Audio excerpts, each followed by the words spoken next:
E, seguindo o que a gente estava discutindo aqui antes do intervalo, uma outra informação: em duas postagens feitas no início da tarde desta terça-feira, o vice-presidente Hamilton Mourão, que se elegeu senador pelo Rio Grande do Sul em 2 de outubro, elogiou os patriotas do país e criticou a censura. Sem se referir especificamente a ninguém, ele disse que o Brasil vive tempos decisivos. Em uma das postagens em seu perfil no Twitter, Mourão escreveu, aspas, os patriotas resistem com coragem, face ao ódio que faz com que a censura seja usada como arma covarde para buscar ameaçar o livre debate e os questionamentos democráticos, fechou aspas. Também falou que o discurso daqueles que tensionam o poder mudou. Vivemos hoje no Brasil tempos decisivos, vemos aqueles que tensionam o poder invocando a ordem, mas quando estavam na oposição discursavam sobre a liberdade, foi o que disse Mourão. Desde a divulgação do resultado do segundo turno das eleições em 30 de outubro, milhares de pessoas têm feito manifestações em rodovias ou na frente dos quartéis. Começo essa com você, Zé. Pois é, eu devo dizer que o senador Mourão, Hamilton Mourão, ele está sendo visto ali por um grupo próximo do presidente Jair Bolsonaro, uma divisão ali no governo, né?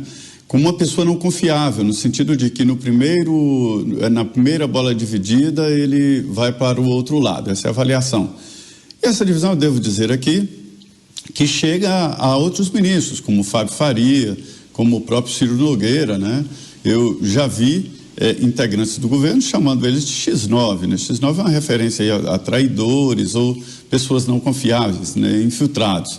E o Mourão, exatamente vem do Mourão uma palavra de sensibilidade. Essa palavra é fantástica, que traduz o momento. Eu sou um colecionador de frases e palavras, e eu repetiria, é mesmo um momento decisivo na vida do país. É quando nós estaremos definindo aí o futuro do país. A eleição terminou, né? O resultado das urnas está sendo questionado, e é preciso resolver isso aí. E aí vem o senador, o vice-presidente, general, né? Do Exército, não é à toa, ninguém chega a general à toa, dando um depoimento muito importante, falando de censura, né, falando de cerceamento do direito à livre expressão e o direito, né, inclusive de existir como cidadão, e isso deve ser levado a sério, não é qualquer pessoa que falou, e o conteúdo da fala é muito importante. Paulo Eduardo Martins, diga, Paulo. É boa essa postura, espera-se isso dos atuais senadores, aliás, dos novos senadores. Dos atuais a gente já sabe o que esperar. O Senado abriu mão de exercer uma prerrogativa sua, que é exatamente aquela que põe um freio para que o Poder Judiciário, no caso o Supremo Tribunal Federal, não venha a extrapolar os limites constitucionais. Está escrito ali na Constituição aquilo que deve ser obedecido, e quem testar ir além daquilo, responde perante o Senado. O Senado, na figura do senhor Rodrigo Pacheco, esse presidente que não se posiciona sobre nada, ele se posicionou só sobre uma coisa: não vou mexer nisso. Então ele deu uma autorização explícita para o Supremo Tribunal Federal cometer abusos. É isso o que acontece. Porque aqueles que são vítimas dos abusos hoje são vítimas convenientes. Se fosse alguém do outro lado, a coisa seria diferente. Mas como é alguém que veio de uma força política que se organizou recentemente e que está atrapalhando o jogo que tradicionalmente se jogava em Brasília, então está tudo certo. Mal eles sabem que essas coisas não param mais. O Supremo está se tornando um poder que protege a si. O Alexandre de Moraes, ele presta um serviço aos outros 10. Quem discorda disso, convido a assistir, está no YouTube, o julgamento da ação do Daniel Silveira, que durou 20 minutos, uma coisa super rápida, todo mundo concordando lá com argumentos horrorosos, porque não havia base legal daquilo, era um acordo político entre eles fazer o que foi feito. Então, sim, esses senadores que foram eleitos, pelo menos nesse campo, como o senador Mourão, agora, com todo o seu peso, vice-presidente, general de exército, tem que ir lutar para que o Senado da República exerça a sua prerrogativa. Não só ele, qualquer parlamentar. Os atuais também, muitos se esforçaram muito, mas tem um limite, você esbarra lá na presidência do Senado, que não atende deputado. O público dele é os senadores, e os senadores não formaram um grupo para enfrentar essa situação. É mais fácil ficar amigo de um ministro do Supremo numa mesa de vinho em Brasília do que ficar o inimigo dele lutando para abrir um processo para retirá-lo da cadeira de ministro do Supremo Tribunal Federal e garantir as garantias fundamentais dos pobres brasileiros. Guerreiro. Foram 2 senadores eleitos dessa nova que apresentaram uma defesa mais contundente da liberdade de expressão. Um foi o general Mourão e o outro foi o Jorge Seif, que era ministro do governo Bolsonaro e acabou de ser eleito agora nessa eleição de 2022, o que traz um pouco de esperança, né? Um pouco de esperança, porque essa discussão é a discussão da base da democracia. Eu sempre gosto de dizer que os americanos foram muito inteligentes na forma que eles criaram o sistema deles. Eles criaram a Constituição e logo em seguida eles criaram uma Carta dos Direitos, um Bill of Rights, e colocaram ali 10 emendas fundamentais. A primeira dessas emendas diz respeito à liberdade de expressão. E ela é escrita de uma forma muito inteligente, porque ela não diz assim, todos terão direito à liberdade de expressão. Ela diz assim, o Congresso, eles querem dizer ali o governo, né? O governo não criará nenhuma lei restringindo a liberdade de expressão. Por que não diz você tem o direito à liberdade de expressão? Porque quem dá o direito à liberdade de expressão não é o governo. Esse direito à liberdade de expressão, ele não advém do Alexandre de Moraes, ele não advém do Constituinte de 88, ele advém de quem? Ele advém de Deus. É um direito natural. Nós temos esse direito naturalmente. Por quê? Porque acreditaram, esses que fizeram esse documento, que depois todos os outros países se inspiraram para copiar, eles acreditavam que nós, e disseram isso desde a Declaração da Independência, nós temos direitos inalienáveis. Direitos inalienáveis. Inalienáveis dados por Deus. Que inalienáveis é aquele que nós não podemos alienar, nem por vontade própria, nem por vontade de terceiros.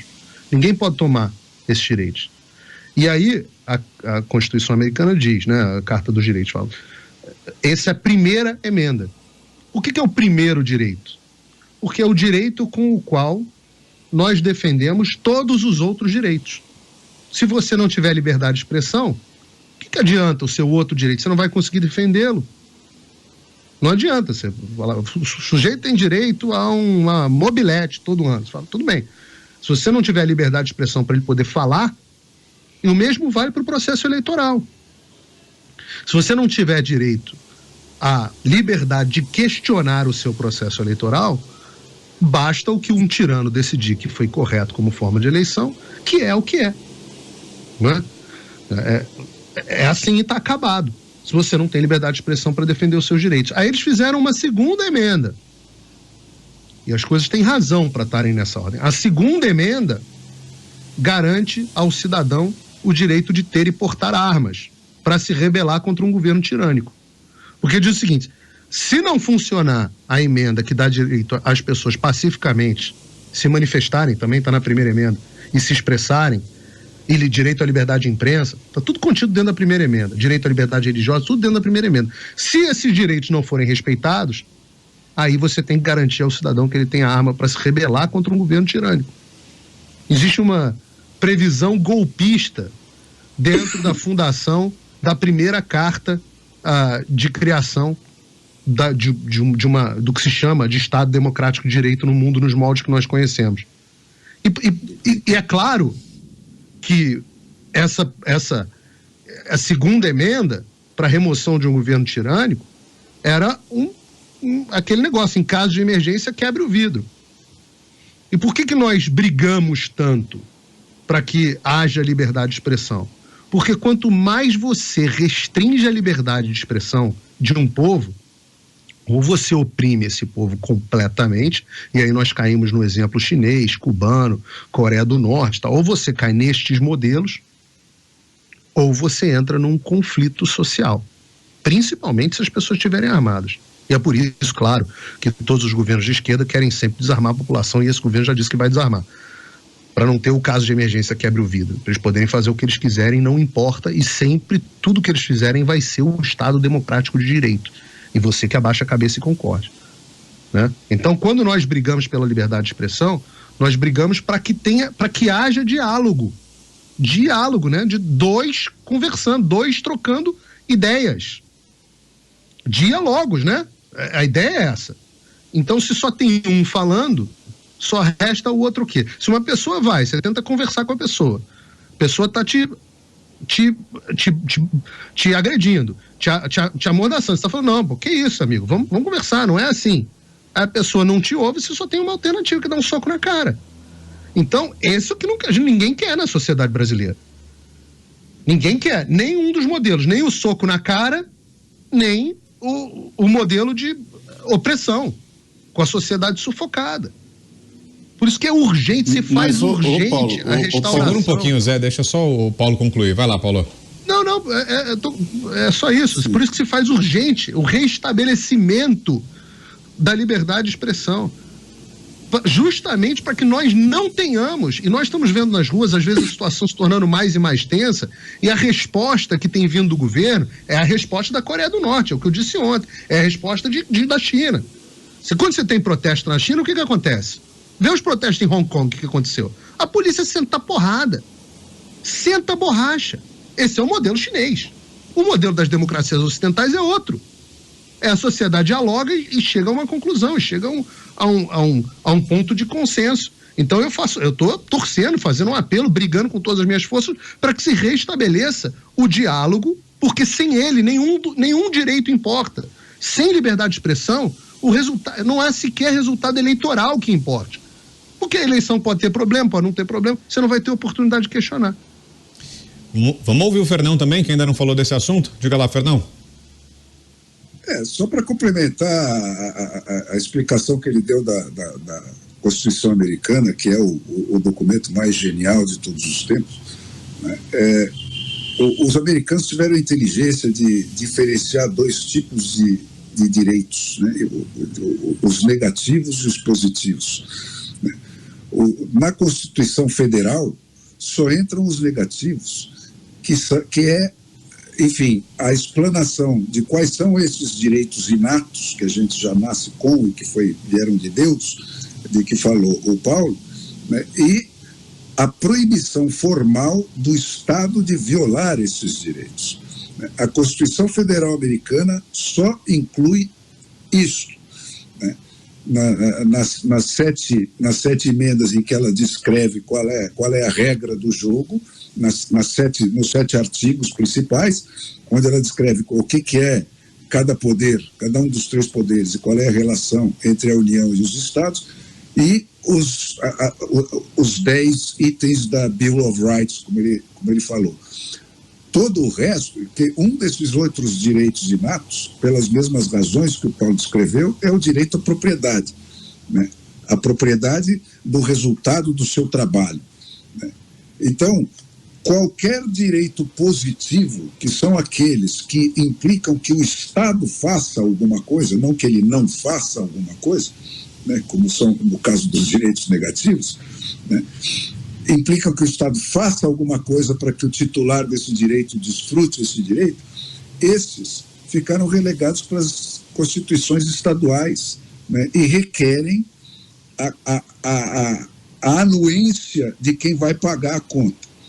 Então, tudo bem, você quer ter um nível de educação X, ou o direito a uma casa Y, ou todo mundo ter direito a um computador, ou sei lá mais o quê, custa tanto, sai tanto para cada um e vai para a sua cédula da eleição, como foram agora, né, hoje, na eleição americana, 132 emendas das constituições estaduais estão sendo votadas hoje lá, com esse sentido, né, porque são emendas que implicam em algum custo para os demais contribuintes, então os demais contribuintes têm que declarar a sua anuência a eles. Então isso vai para a cédula, não é o Congresso que decide e nem muito menos um Alexandre de Moraes da vida, né? Nem o Legislativo Estadual, nem ninguém. É o eleitor, quer dizer, quem vai pagar a conta tem que dizer, olha, sai tanto para cada um para fazer isso. Você topa sim ou não, né? Isso é democracia, né? E o Brasil está precisando romper essa censura para aprender o que é democracia, porque Em português não existe democracia. Nenhum país de língua portuguesa jamais viveu 5 minutos de democracia.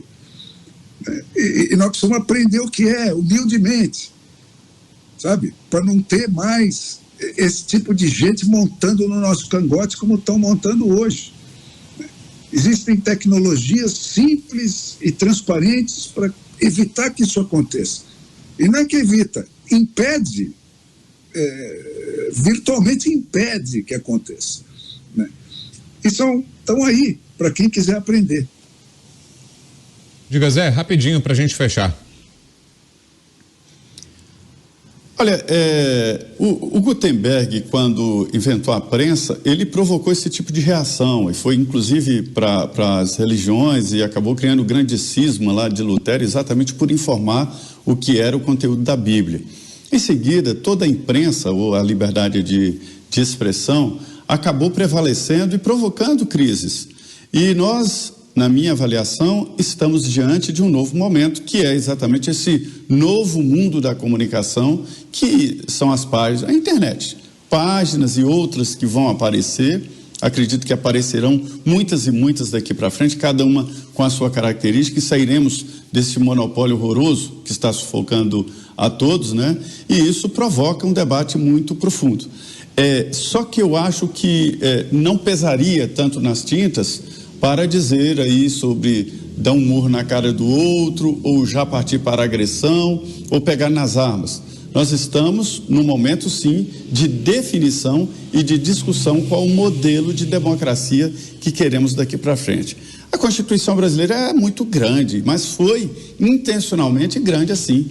Foi uma Constituição brotada exatamente do pós-ditadura aqui no Brasil.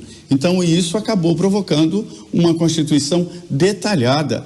E, para se ter uma ideia desses detalhes, e que não adianta só escrever, né, a liberdade de expressão, ela redunda, tem várias partes da Constituição. Então, não adianta ter uma Constituição detalhista se ela não é seguida. Eu me lembro do deputado Miro Teixeira, que ele dizia o seguinte: a Constituição deveria ter apenas 2 artigos.